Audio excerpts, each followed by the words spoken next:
এই ভিডিওটির মাধ্যমে শ্রীমদ্ ভাগবত মহাপুরাণের চতুর্থ স্কন্ধ থেকে নেওয়া মহারাজা পৃথুর চরিত্র বর্ণনা করা হয়েছে। একদিন বিদুরজি মহামুনি মৈত্রীজিকে বললেন, প্রভু, ভগবানের অংশাবতার রাজা পৃথু এবং ওনার স্ত্রীর জন্ম কিভাবে হয়েছিল আমার কাছে বর্ণনা করুন। তখন মৈত্রীজি বললেন, যখন অত্যাচারী ও পুত্রহীন রাজা বেন মারা গেল ব্রহ্মবাদী ঋষিগণের অভিশাপে, তখন কয়েকজন ব্রাহ্মণ সেই মৃতদেহের বাহুগুলি থেকে মন্থন করলেন, আর সেই থেকে একটি স্ত্রী এবং একটি পুরুষ উৎপন্ন হলো। আর এটা যখন ব্রহ্মবাদী ঋষিগণ দেখলেন, তখন ওনারা অত্যন্ত খুশি হলেন, কেননা ওনারা বুঝতে পারলেন যে এটি ভগবানের অংশ থেকে উৎপন্ন হলো। ঋষিগণ বললেন, এই পুরুষ ভগবান বিষ্ণুর বিশ্বপালনী কলা থেকে উৎপন্ন হয়েছে, আর এই স্ত্রীটি সেই পরম পুরুষের অভিন্ন শক্তি লক্ষ্মীর অবতার। এই পুরুষ নিজের সুযশ বিস্তার করার কারণে পরম যশস্বী পৃথু নামে সম্রাট হবে, রাজাদের মধ্যে সর্বশ্রেষ্ঠ রাজা হবে। আর এই সুন্দর গুণযুক্ত সুন্দরী নারী পৃথুর পত্নী হবে। এনার নাম হবে অর্চি।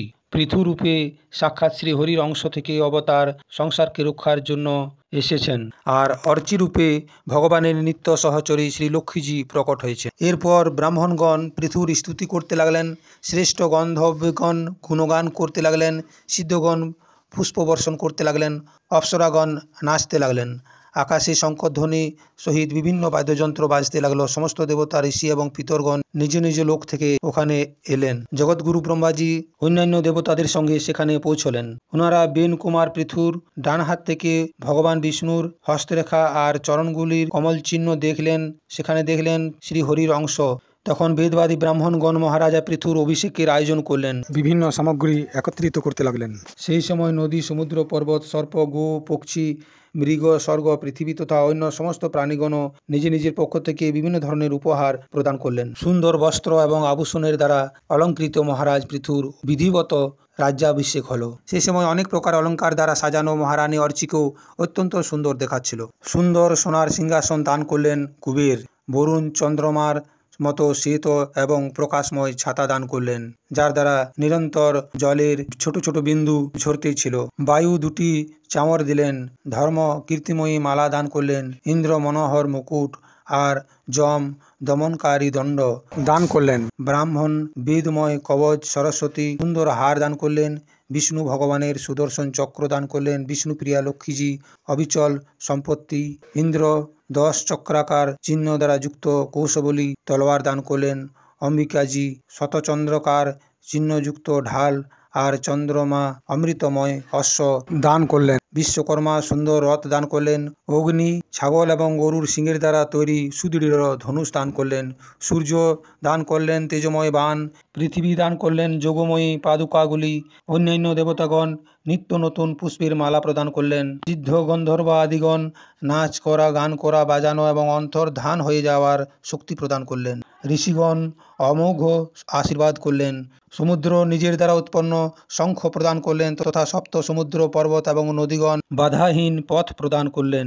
এরপর সুত, মাগধ এবং বন্দীজন ওনার স্তুতি করার জন্য প্রস্তুত হলেন।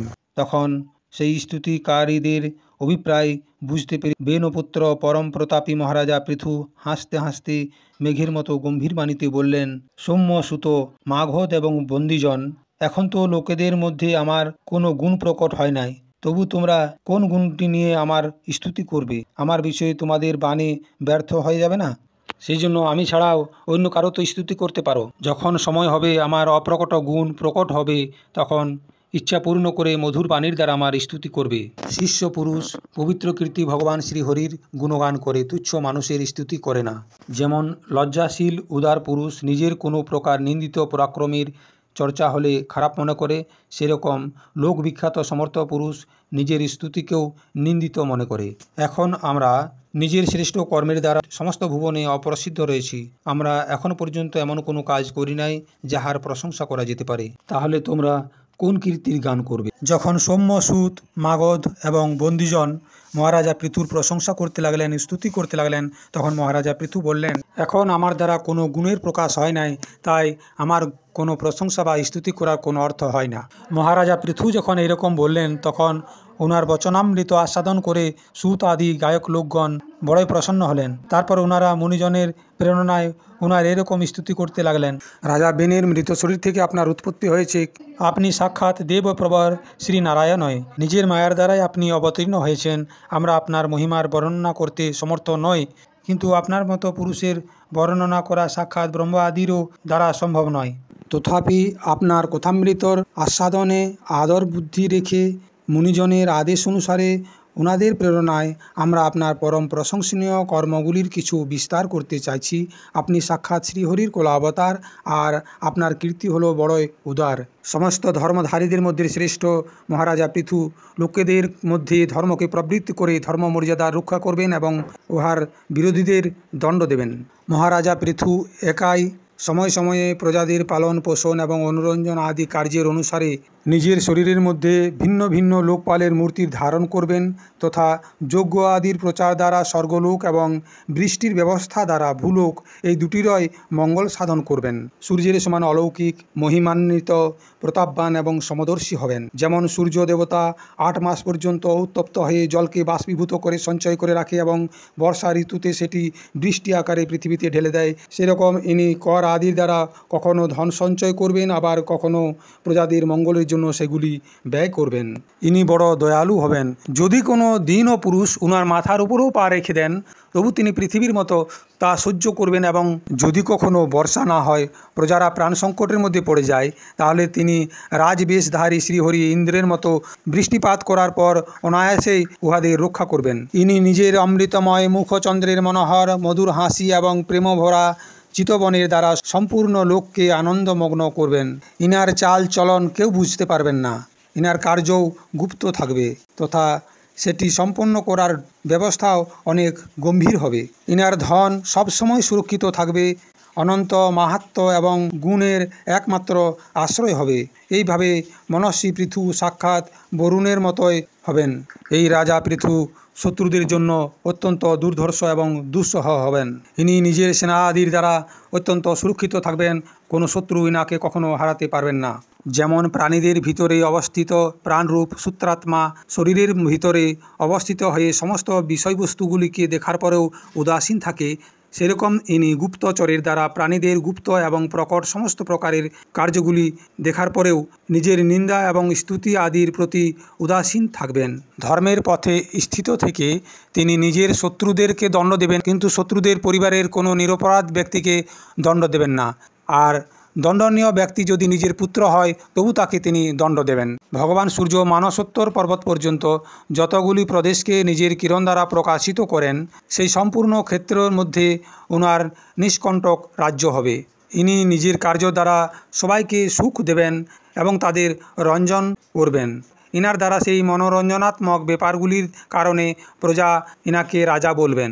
ইনি বড় দৃঢ় সংকল্প, সত্যপ্রতিজ্ঞ, ব্রাহ্মণ ভক্ত, বৃদ্ধদের সেবাকারী এবং শরণাগত বৎসল, সমস্ত প্রাণীদের সম্মান দেবেন আর দীনজনদের প্রতি দয়া করবেন। ইনি পরের স্ত্রীকে মাতার মতো ভক্তি করবেন, পত্নীকে নিজের অর্ধেক অঙ্গের সমান মানবেন, প্রজাদেরকে পিতার মতো ভালোবাসবেন আর ব্রাহ্মণবাদীগণের সেবক হবেন।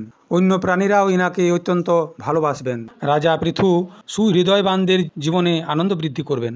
ইনি সবসময় বৈরাগ্যবান পুরুষদেরকে বিশেষ প্রেম করবেন আর দুষ্টজনদেরকে দণ্ডপানি যমরাজের মতো সদাই দণ্ড দেওয়ার জন্য উদ্যত থাকবেন।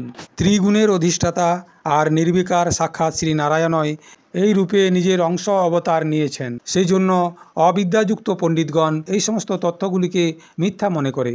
ইনি অদ্বিতীয় বীর এবং একচ্ছত্র সম্রাট হয়ে একাই সমস্ত ভূমণ্ডলকে রক্ষা করবেন, তথা নিজের জয়শীল রথে চেপে ধনুষ হাতে নিয়ে সূর্যের মতো সর্বত্র প্রদক্ষিণ করবেন।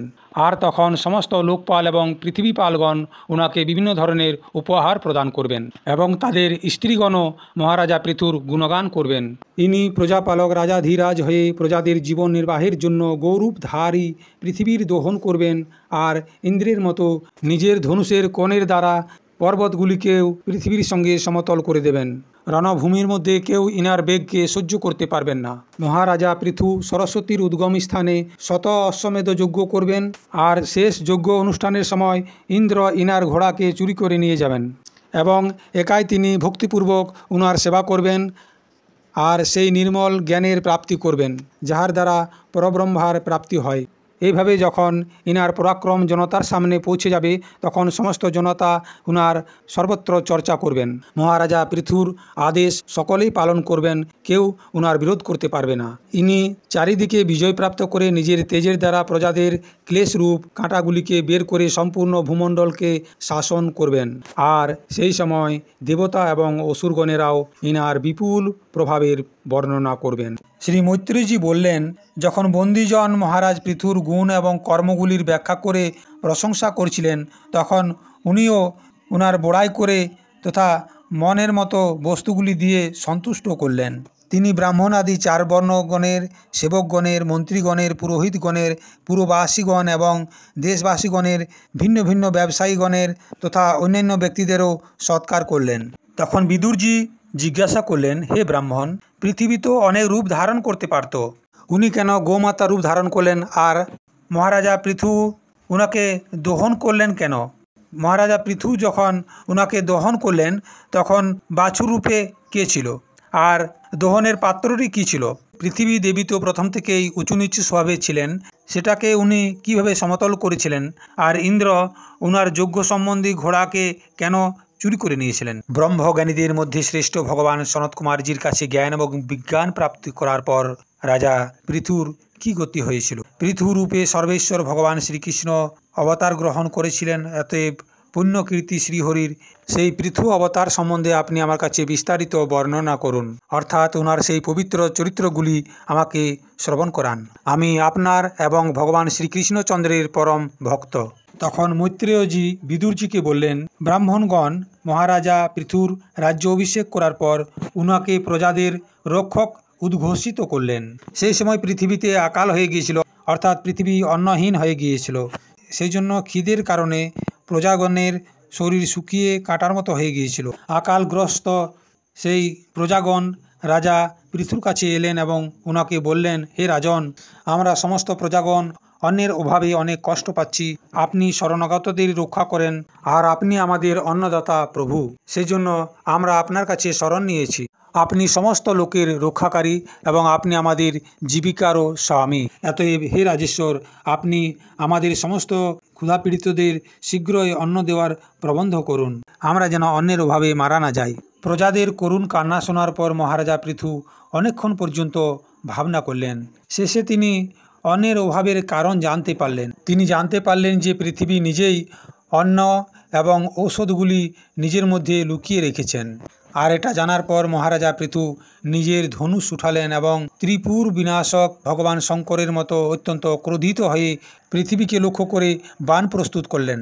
মহারাজা পৃথুকে অস্ত্র ধারণ করতে দেখে পৃথিবী ভয়ভীত হয়ে গেলেন এবং তিনি ভয়ে গোমাতা রূপ ধারণ করে দৌড়তে শুরু করলেন, যেমন শিকারীর ভয়ে শিকার পালিয়ে যায়।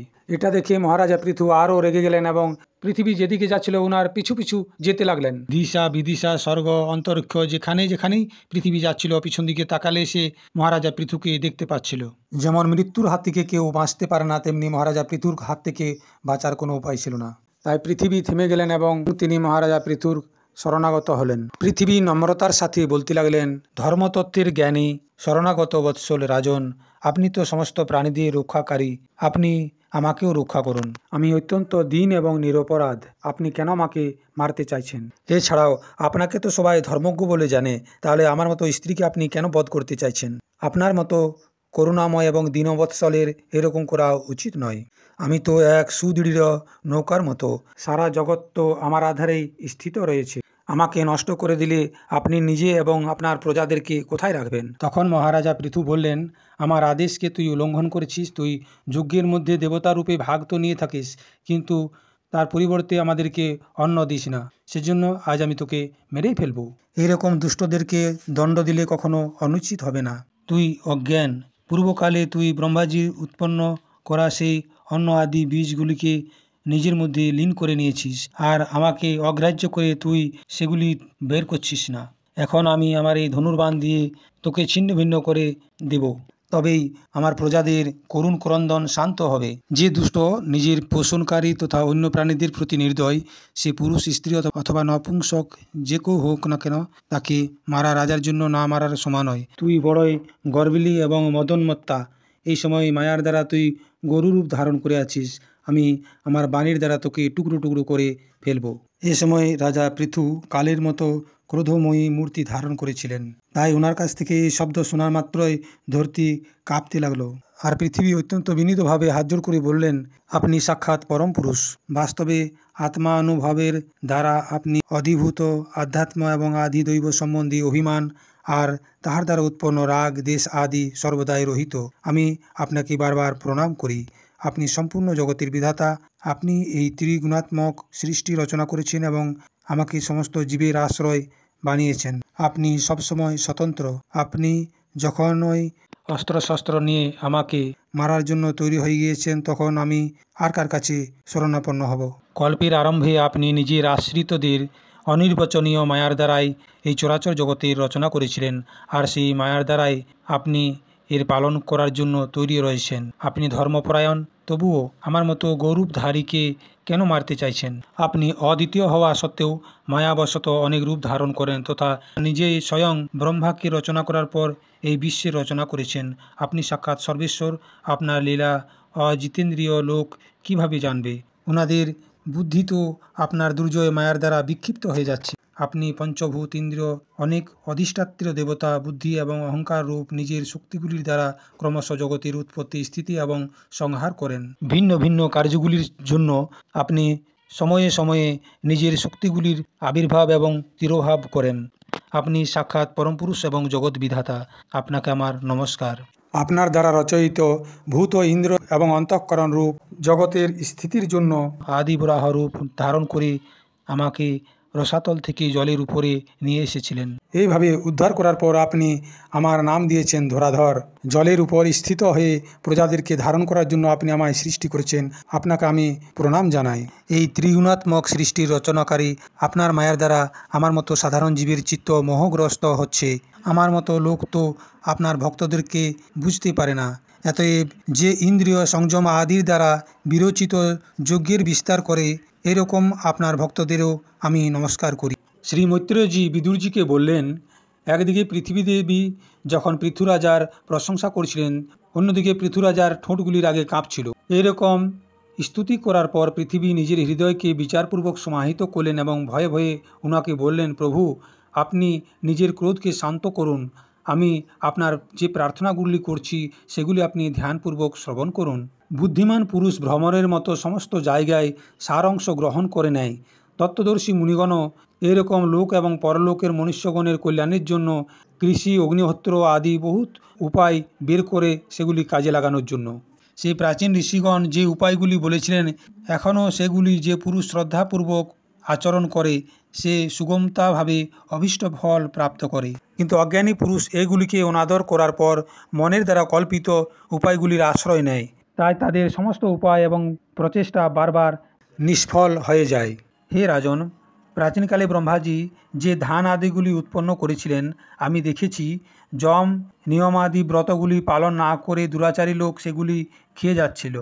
আপনার মতো রাজাগণেরা আমার পালন এবং আদর করা ছেড়ে দিয়েছে, সেজন্য সমস্ত লোক চোরের মতো হয়ে গিয়েছে। সেই জন্য যজ্ঞের উপযুক্ত ঔষধগুলি আমি নিজের মধ্যে লুকিয়ে দিয়েছি। অনেক অধিক সময় হয়ে যাওয়ার কারণে সেই ধান্যগুলি আমার পেটের মধ্যে জীর্ণ হয়ে গিয়েছে। আপনি সেগুলিকে প্রাচীন আচার্যগণ যে উপায় বলেছেন সেই উপায়ে বের করে নিন।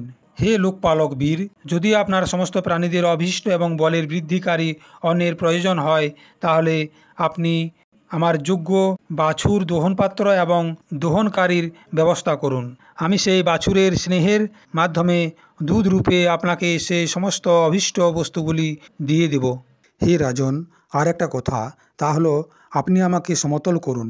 কেননা বর্ষা ঋতুর সময় দেবরাজ ইন্দ্রের দ্বারা যে বর্ষা হয় সেই জল সর্বত্র থাকে না, শুকিয়ে যায়। সমতল করলে সেই জমি আর শুকাবে না। এটা আপনার জন্য মঙ্গলকারক হবে।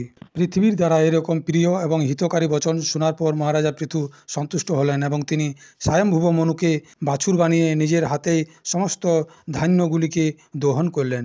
পৃথিবীর সমান অন্য বিজ্ঞজনও সমস্ত জায়গা থেকে সার গ্রহণ করে নেয়। অতএব ওনারাও পৃথুর দ্বারা বশীভূত করা বসুন্ধরা থেকে নিজের নিজের অভীষ্ট বস্তুগুলি দহন করলেন। যেমন গায়ে দহন করলে দুধ পায়, ঠিক সেরকম ঋষিগণ দেবগুরু বৃহস্পতিকে বাছুর বানিয়ে বাণী, মন এবং শ্রোত্র রূপ পাত্রে পৃথিবীর দেবীর কাছ থেকে বেদরূপ পবিত্র দুধ দুইলেন। দেবতাগণ ইন্দ্রকে বাছুর বানিয়ে সুবর্ণময় পাত্রে অমৃত, বীর্য, ইন্দ্রিয় বল এবং শারীরিক বলরূপ দুধ দুইলেন। দৈত্য এবং দানবগণ অসুর শ্রেষ্ঠ প্রহ্লাদজিকে বৎস বানিয়ে লোহার পাত্রে মদিরা এবং আসব অর্থাৎ তাড়ি আদি রূপ দুধ দুইলেন। গন্ধর্ব এবং অপ্সরাগণ বিশ্ববসুকে বাছুর বানিয়ে কমল রূপ পাত্রে সঙ্গীত, মাধুর্য এবং সৌন্দর্য রূপ দুধ দুইলেন। শ্রাদ্ধের অধিষ্ঠাতা মহাভাগ পিতৃগণ অর্যমা নামের পিতৃশ্বরকে বাছুর বানিয়ে তথা মাটির পাত্রে শ্রদ্ধাপূর্বক পিতরগণকে অর্পিত করা হয় সেই অন্নরূপ দুধ দুইলেন। কপিলদেবজিকে বাছুর বানিয়ে আকাশরূপ পাত্রে সিদ্ধগণ অনিম আদি অষ্টসিদ্ধি তথা বিদ্যাধরগণ আকাশগমন আদি বিদ্যাগুলির দহন করলেন। কিম পুরুষ আদি অন্য মায়াবীগণ ময়দানবকে বাছুর বানিয়ে তথা অন্তর্ধান হওয়া, বিচিত্র রূপ ধারণ করা আদি সংকল্পময়ী মায়াগুলিকে দুগ্ধরূপে দহন করলেন। এইভাবে যক্ষ, রাক্ষস তথা ভূত পিচাস আদি মাংসহারীগণ ভূতনাথ রুদ্রকে বাছুর বানিয়ে কপাল রূপ পাত্রে রুধিরা সব রূপ দুধ দুইলেন। ফণাহীন সাপ, ফণাযুক্ত সাপ, নাগ এবং বিছা আদি বিষাক্ত জন্তুগুলি তক্ষককে বাছুর বানিয়ে মুখ রূপ পাত্রে বিষরূপ দুধ দুইলেন। পশুগণ ভগবান শিবের বাহন ষাঁড়কে বাছুর বানিয়ে বনরূপ পাত্রে তৃণরূপ দুধ দুইলেন। বড় বড় দাঁড়যুক্ত মাংসভক্ষী জীবগণ সিংহকে বাছুর বানিয়ে নিজের শরীররূপ পাত্রে কাঁচা মাংসরূপ দুধ দুইলেন তথা গরুরজিকে বাছুর বানিয়ে পক্ষীগণ কীটপতঙ্গ আদি চর এবং ফলাদি অচর পদার্থগুলি দুধরূপে দুইলেন। বৃক্ষগণ বটবৃক্ষকে বাছুর বানিয়ে অনেক প্রকার রসরূপ দুধ দুইলেন। আর পর্বতগণ হিমালয় পর্বতকে বাছুর বানিয়ে নিজের শিখর রূপ পাত্রের মধ্যে অনেক প্রকার ধাতুগুলি দহন করলেন। পৃথিবীতেও সমস্ত অভীষ্ট বস্তু দিতে পারে, আর সেই সময় তিনি পৃথু রাজার অধীনে ছিলেন। এতএব ওনার কাছ থেকে সবাই নিজের নিজের জাতির প্রধানকে বাছুর বানিয়ে আলাদা আলাদা পাত্রের মধ্যে ভিন্ন ভিন্ন প্রকার পদার্থগুলি দুধরূপে দহন করলেন। এইভাবে পৃথু আদি সমস্ত অন্নভোজীগণ ভিন্ন ভিন্ন দহন পাত্র এবং বৎসের দ্বারা নিজের নিজের বিভিন্ন অন্নরূপ দুধ পৃথিবীর কাছ থেকে দুইলেন। এর ফলে পৃথুরাজা অত্যন্ত সন্তুষ্ট হলেন এবং তিনি পৃথিবী দেবীকে নিজের কন্যারূপে গ্রহণ করলেন। তারপর তিনি নিজের ধনুষ দ্বারা অনেক পর্বতকে ভেঙে সমতল ভূমি করলেন। তিনি পিতার মতো নিজের প্রজাদেরকে পালন পোষণের ব্যবস্থায় লেগেই ছিলেন। তিনি প্রজাদের খাবার ব্যবস্থার সাথে সাথে থাকার জন্য সুন্দর ব্যবস্থা করে দিলেন, গ্রাম নগর তৈরি করলেন। মহারাজা পৃথুর জন্মের আগে পৃথিবীতলে গ্রাম নগর ইত্যাদির কোনো বিভাগ ছিল না। মানুষ যেখানে সেখানে বাস করতেন। শ্রী মৈত্রেয়জি বিদুরজিকে বললেন, মহারাজা মনুর ব্রহ্মবর্ত ক্ষেত্রে যেখানে সরস্বতী নদী পূর্ব দিকে বইছিল, রাজা পৃথু 100 অশ্বমেধ যজ্ঞের দীক্ষা নিলেন। আর এটা দেখে ভগবান ইন্দ্র মনে মনে ভাবলেন, পৃথু যে কর্মগুলি করছে সেই কর্মগুলি আমার চেয়ে অনেক বড় কর্ম হয়ে যাচ্ছে। তাই তিনি এই মহোৎসব যজ্ঞগুলিকে সহ্য করতে পারলেন না। মহারাজ পৃথুর যজ্ঞে সবার অন্তরাত্মা সর্বলোকের পূজ্য জগদীশ্বর ভগবান শ্রীহরি যজ্ঞেশ্বর রূপে সাক্ষাৎ দর্শন দিয়েছিলেন। ওনার সঙ্গে ব্রহ্মা, ইন্দ্র তথা নিজের নিজের অনুচরদের সহিত লোকপালগণও এসেছিলেন। সেই সময় গন্ধর্ব, মুনি এবং অপ্সরাগণ প্রভুর কীর্তিগান করছিলেন। সিদ্ধ, বিদ্যাধর, দৈত্য, দানব, যক্ষ, সুনন্দ, নন্দা আদি ভগবানের প্রধান পার্ষদগণ আর যাহারা সবসময় ভগবানের সেবার জন্য উৎসুক থাকেন, সেই কপিল, নারদ, দত্তাত্রেয় এবং সনকাদি যোগেশ্বরও ওনাদের সঙ্গে এসেছিলেন। এই যজ্ঞে যজ্ঞ সামগ্রীগুলি যিনি দিয়েছিলেন সেই ভূমিমাতা কামধেনু রূপ ধারণ করে যজমানের সমস্ত কামনাগুলি পূর্ণ করেছিলেন। নদীগুলি দাখ এবং আখ ইত্যাদি সমস্ত প্রকারের রসের সরবরাহ করেছিলেন তথা যাহার দ্বারা মধু উৎপন্ন হতো। এরকম বড় বড় বৃক্ষ, দুধ, দই, অন্ন আর ঘৃত আদি বিভিন্ন ধরনের সামগ্রীগুলি অর্পণ করেছিলেন। সমুদ্র অনেক রত্নরাশিগুলি, পর্বত, ভক্ষ, ভোজ্য, পোষ্য আর লেহ্য, এই 4 প্রকারের অন্ন তথা লোকপালগণের সহিত সম্পূর্ণ লোক বিভিন্ন ধরনের উপহার উনাকে সমর্পণ করেছিলেন। মহারাজা পৃথু তো একমাত্র ভগবান শ্রীহরিকেই নিজের প্রভু বলে মেনেছিলেন। উনার কৃপায় সেই যজ্ঞানুষ্ঠানের মধ্যে উনার বড়ই উৎকর্ষ হয়েছে। কিন্তু এটা দেখার পর দেবরাজ ইন্দ্র সহ্য করতে না পেরে সেই যজ্ঞে নানা ধরনের বাধা উৎপন্ন করার জন্য চেষ্টা করেছিলেন। যখন মহারাজা পৃথু শেষ যজ্ঞ দ্বারা ভগবান যজ্ঞপতির আরাধনা করছিলেন, দেবরাজ ইন্দ্র হিংসাগ্রস্ত হয়ে গুপ্তরূপে উনার যজ্ঞের ঘোড়াটি চুরি করে নিয়েছিলেন।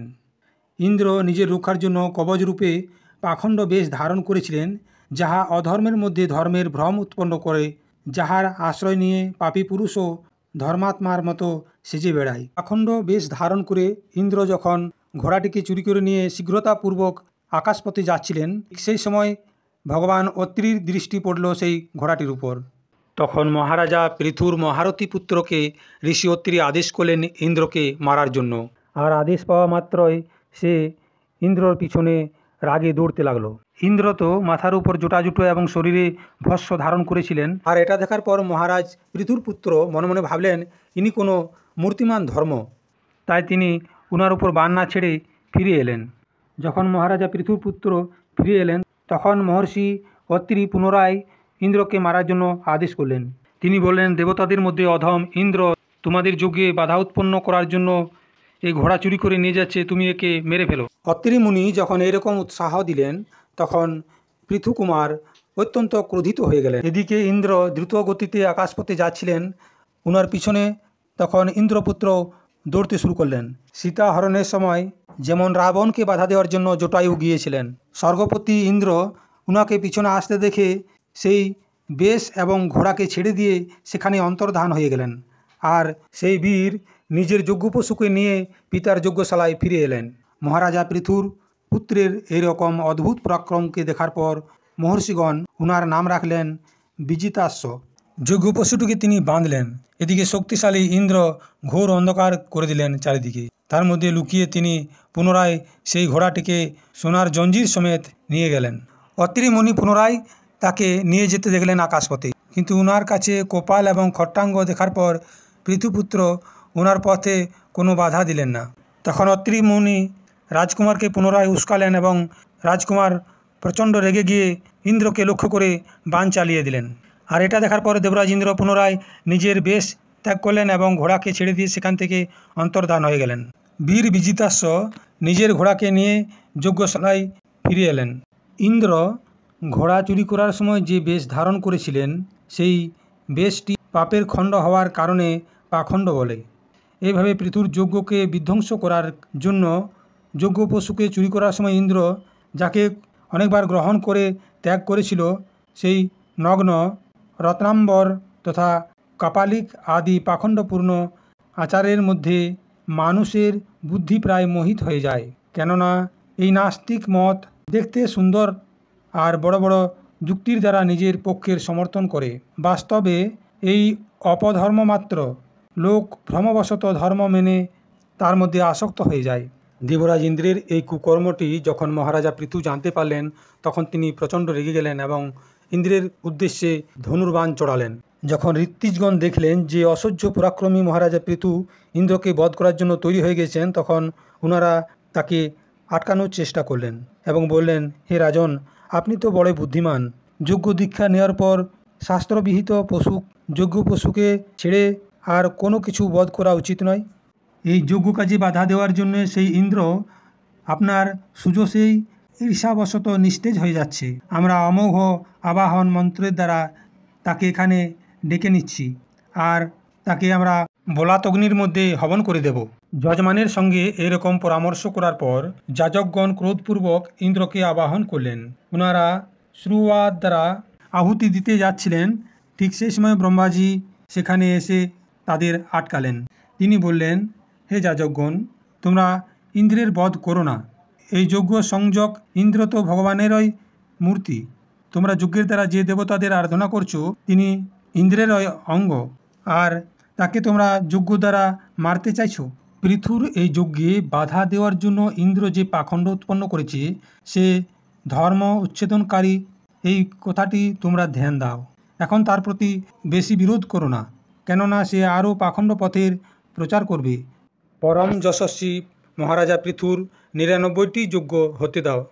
তারপর রাজর্ষি পৃথুকে বললেন, রাজন, আপনি তো মোক্ষ ধর্মের জ্ঞাতা, অতএব এখন আপনার এই যজ্ঞ অনুষ্ঠানগুলির প্রয়োজনই নাই। আপনার মঙ্গল হোক।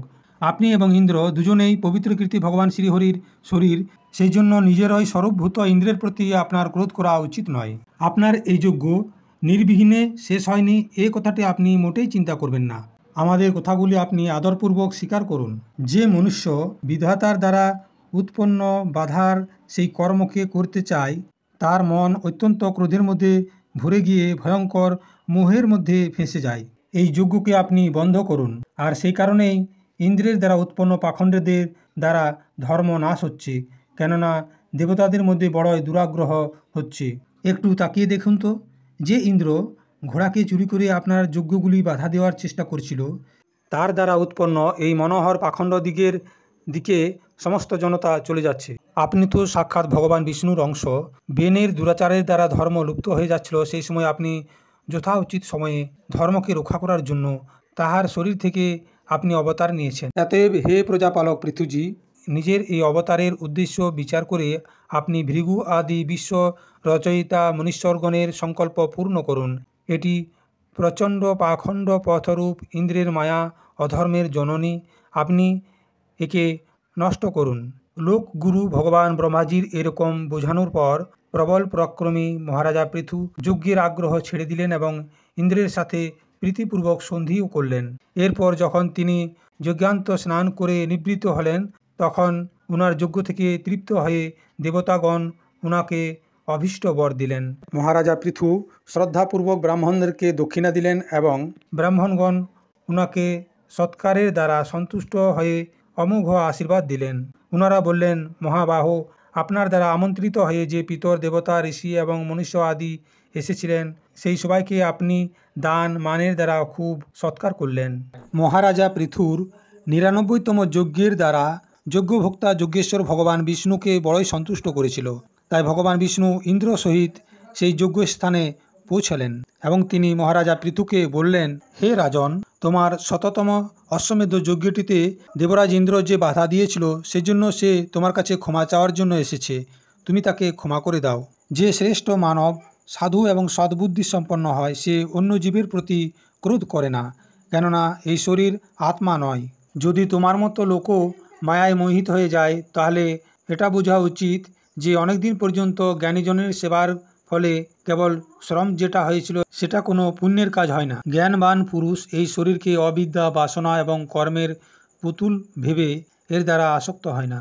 এইভাবে যে এই শরীরের মধ্যে আসক্ত হয় না, সে বিবেক পুরুষ এর দ্বারা উৎপন্ন ঘর, পুত্র এবং ধন আদির মধ্যেও কোনো প্রকার মমতা রাখে না। এই আত্মা হলো এক শুদ্ধ স্বয়ংপ্রকাশ নির্গুণ, গুণগুলির আশ্রয়স্থান, সর্বব্যাপক, আবরণ শূন্য, সবার সাক্ষী এবং অন্য আত্মা থেকে রহিত, অতএব শরীর থেকে ভিন্ন। যে পুরুষ এই দেহ স্থিত আত্মাকে এরকম শরীর থেকে আলাদা মনে করে, সে প্রকৃতির সাথে সম্পর্ক রেখেও তাহার গুণগুলির সাথে লিপ্ত হয় না, কেননা এর স্থিতি আমার এই পরমাত্মার মধ্যেই থাকে। যে পুরুষ কোনো প্রকার কামনা না রেখে নিজের বর্ণাশ্রমের ধর্মের দ্বারা নিত্য প্রতি শ্রদ্ধাপূর্বক আমার আরাধনা করে, তাহার চিত্ত ধীরে ধীরে শুদ্ধ হয়ে যায়। চিত্ত শুদ্ধ হয়ে যাওয়ার পর বিষয়গুলির সাথে তাহার কোনো সম্বন্ধ থাকে না, তথা তাহার তত্ত্বজ্ঞান প্রাপ্ত হয়ে যায়। তারপর সে তো আমার সমতারূপ স্থিতিকে প্রাপ্ত করে। এটাই পরম শান্তি, ব্রহ্মা অথবা কৈবল্য। যে পুরুষ এটা জানতে পারে যে শরীর, জ্ঞান, ক্রিয়া এবং মনের সাক্ষী হওয়ার পরেও কূটস্থ আত্মা তাহার মধ্যে নির্লিপ্ত থাকে, সে কল্যাণময় মোক্ষপদ প্রাপ্ত করে। গুণ প্রবাহরূপ আসা যাওয়া তো ভূত, ইন্দ্রিয়, ইন্দ্রাভিমানী, দেবতা এবং চিদাভাস এই সমস্ত কিছুর সমষ্টিরূপ পরিচ্ছিন্ন লিঙ্গ শরীরের মধ্যেই হয়। সর্বসাক্ষী আত্মার সাথে এর কোনো সম্পর্ক থাকে না।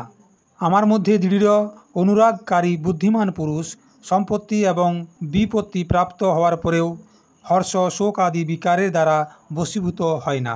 সেই জন্য তুমি উত্তম, মধ্যম এবং অধম পুরুষের মধ্যে সমান ভাব রেখে সুখ দুঃখকে একই রকম মনে করে তথা মন এবং ইন্দ্রিয়গুলিকে জয় করে আমার দ্বারায় উৎপন্ন মন্ত্রী আদি সমস্ত রাজকীয় পুরুষগুলির সহায়তায় সম্পূর্ণ লোককে রক্ষা করো।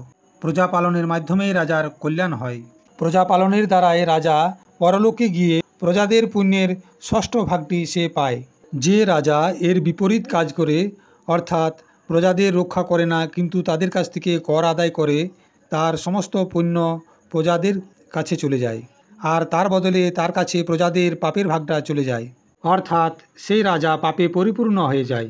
এইসব কথাগুলি বিচার করে যদি তুমি শ্রেষ্ঠ ব্রাহ্মণদের সম্পত্তি এবং পূর্ব পরম্পরার দ্বারা প্রাপ্ত ধর্মকে মূলত মেনে নাও আর কোনো রকম আসক্ত না হয়ে পৃথিবীকে ন্যায়পূর্বক পালন করতে থাকো, তাহলে সমস্ত লোক তোমার প্রতি প্রেম করবে আর কিছুদিনের মধ্যে তুমি ঘরে বসে সনকাদি সিদ্ধগণের দর্শন পাবে। তোমার স্বভাব এবং গুণগুলির দ্বারা আমি সম্পূর্ণ সন্তুষ্ট। তুমি এখন আমার কাছে বর চাইতে পারো। সেই ক্ষমা আদি গুণগুলি রহিত যোগ্য তপ অথবা যোগের দ্বারা আমাকে পাওয়া সরল নয়। আমি তো তাহার হৃদয়ে থাকি যাহার চিত্তের মধ্যে সমতা থাকে। সর্বলোকেশ্বর শ্রীহরি এরকম যখন বললেন তখন মহারাজা পৃথু ওনার আদেশকে শিরোধার্য করলেন। দেবরাজ ইন্দ্র তার কর্মের দ্বারা লজ্জিত হয়ে মহারাজা পৃথুর পায়ে পড়তে যাচ্ছিলেন। ঠিক তখনই মহারাজা পৃথু ওনাকে ক্ষমা করে হৃদয়ে জড়িয়ে ধরলেন আর সমস্ত মনোমালিন্য দূর করলেন। তারপর মহারাজা পৃথু বিশ্বআত্মা ভক্তবৎসল ভগবানের পূজন করলেন আর প্রতিক্ষণে ভক্তিভাবে নিমগ্ন হয়ে প্রভুর চরণ কমলগুলিকে জড়িয়ে ধরলেন। শ্রীহরি সেখান থেকে চলে যেতে চাইছিলেন, কিন্তু পৃথুর প্রতি উনার যে বাৎসল্য ভাব ছিল তাহার দ্বারাই তিনি আটকে গেলেন। আর মহারাজা পৃথুর অত্যধিক আনন্দের কারণে চোখে জলে ভরে গেল। সেই চোখের জল মুছতে মুছতে তিনি বললেন, মোক্ষপতি প্রভু, আপনি তো বরদাতা, ব্রহ্ম আদি দেবতাদেরকেও বর দিয়ে থাকেন। কোনো বুদ্ধিমান পুরুষ তো আপনার কাছ থেকে দেহ অভিমানী ভোগ করার বিষয়গুলি চাইতে পারে না। অতএব আমি এই তুচ্ছ বিষয়গুলি আপনার কাছে চাইব না। আপনার কাছে আমার শুধু এটাই প্রার্থনা যে আপনি আমাকে 10,000 কান দেন, যাহার দ্বারা আমি আপনার লীলা গুণগুলিকে শুনতেই থাকব। এর দ্বারা বুদ্ধিমান পুরুষ সবসময় তত্ত্বজ্ঞানে পরিপূর্ণ থাকে। অতএব আমার অন্য কোনো বরপ্রাপ্তির প্রয়োজন নাই। উত্তম কীর্তিময় প্রভু, কোনো সৎসঙ্গে আপনার মঙ্গলময় সুযোগকে দৈববশত একবারও শুনে নেওয়ার পর কোনো পশুবুদ্ধি পুরুষ যদিও তৃপ্ত হয়ে যায়, গুণগ্রাহী উহাকে কিভাবে ছেড়ে দিতে পারে? সমস্ত প্রকারের পুরুষার্থের সিদ্ধির জন্য স্বয়ং লক্ষ্মীও আপনার সুযোগকে শুনতেই চাই। এখন লক্ষ্মীর মতো আমিও অত্যন্ত আনন্দপূর্বক আপনার সর্বগুণধাম পুরুষোত্তমের সেবাই করতে চাইছি। কিন্তু এরকম যেন না হয় যে একই প্রতির সেবা করতে গিয়ে মাতা লক্ষ্মীর সাথে আমার কোনো বিবাদ উৎপন্ন হয়। হে জগদীশ্বর, জগৎজননী লক্ষ্মীজির হৃদয়ে আমার প্রতি বিরোধ ভাব হওয়ার সম্ভাবনা তো রয়েছে, কেননা আপনার প্রতি উনার যে সেবাকার্যের অনুরাগ রয়েছে সেই সেবাকার্যের জন্য আমিও লালায়িত রয়েছি। আপনি তো দীনজনে দয়া করেন, সেই জন্য আমি আশা করছি যদি আমাদের মধ্যে কোনো বিবাদ সৃষ্টি হয় তাহলে আপনি আমার পক্ষই নেবেন। আপনি তো নিজের স্বরূপের মধ্যেই রমণ করেন, সেই জন্য নিষ্কাম মহাত্মাগণদের জ্ঞান হয়ে যাওয়ার পরও আপনার ভজন করতে থাকি। আমার তো আপনার চরণ কমলগুলির নিরন্তর চিন্তন ছাড়া অন্য কোনো কিছুরই প্রয়োজন মনে পড়ে না। কোনো কামনা ছাড়াই আমি শুধু আপনার ভজন করি। আপনি যে আমাকে বর চাইতে বললেন, আমি কিন্তু আপনার কাছে কোনো বর প্রার্থনা করব না, কেননা বর প্রার্থনা করলে আমি সংসারের মোহর মধ্যে পড়ে যাব। আপনার বেদরূপা বাণী কি জগৎকে বেঁধে রেখেছে? যদি সেই বেদবাণী রূপ রশির দ্বারা লোক বাঁধা না আছে, তাহলে লোক মোহবশত সকাম কর্ম কেন করছে? হে প্রভু, আপনার মায়ার দ্বারাই তো মনুষ্য নিজের বাস্তবিক স্বরূপ আপনার থেকে বিমুখ হয়ে অজ্ঞানবশত অন্য স্ত্রী পুত্র আদির ইচ্ছা করে। তবুও পিতা যেমন পুত্রের প্রার্থনার অপেক্ষা না করে নিজের পুত্রের কল্যাণ করে, সেরকম আপনিও আমার ইচ্ছার অপেক্ষা না করে আমার মঙ্গলের জন্য স্বয়ং প্রয়ত্ন করুন। আদিরাজ পৃথুর দ্বারা এরকম স্তুতি করার পর সর্বসাক্ষী ভগবান শ্রীহরি উনাকে বললেন, হে রাজন, আমার মধ্যে তোমার ভক্তি রয়েছে। বড়ই সৌভাগ্যের কথা এটাই যে তোমার চিত্ত সবসময় আমার মধ্যে লেগে রয়েছে। এইরকম হলে পরে তো পুরুষ সহজেই আমার কঠিন মায়ার বন্ধনকে কেটে বাইরে বেরিয়ে আসবে। এখন তুমি সাবধানপূর্বক আমার আদেশ পালন করতে থাকো। যে পুরুষ আমার আদেশ পালন করে তাহার সর্বত্র মঙ্গল হয়। এইভাবে ভগবান রাজর্ষি পৃথুকে সারগর্বিত বচনের দ্বারা আদর করলেন। তারপর পৃথু উনার পূজা করলেন আর প্রভু উনার উপর সমস্ত প্রকার কৃপা করে সেখান থেকে চলে যাওয়ার জন্য প্রস্তুত হলেন। তখন মহারাজা পৃথু সেখানে উপস্থিত দেবতা, ঋষি, পিতর, গন্ধর্ব, সিদ্ধ, চারণ, নাগ, কিন্নর, অপ্সরা, মনুষ্য এবং পক্ষী আদি অনেক প্রকারের প্রাণী এবং ভগবানের পার্ষদগণ যারা এসেছিলেন সেই সবাইকে ভাগবত বুদ্ধির দ্বারা ভক্তিপূর্বক বাণী এবং ধনের দ্বারা হাত জোড় করে পূজন করলেন। এরপর ওনারা সকলে নিজের নিজের স্থানে চলে গেলেন। ভগবান অচ্যুত রাজা পৃথু এবং ওনার পুরোহিতগণের চিত্ত হরণ করতে করতে সেই সময় যখন ভগবান নিজের স্বরূপ দেখিয়ে অন্তর্ধান হচ্ছিলেন তখন ভগবানকে নমস্কার করে রাজা পৃথুও নিজের রাজধানীতে চলে এলেন।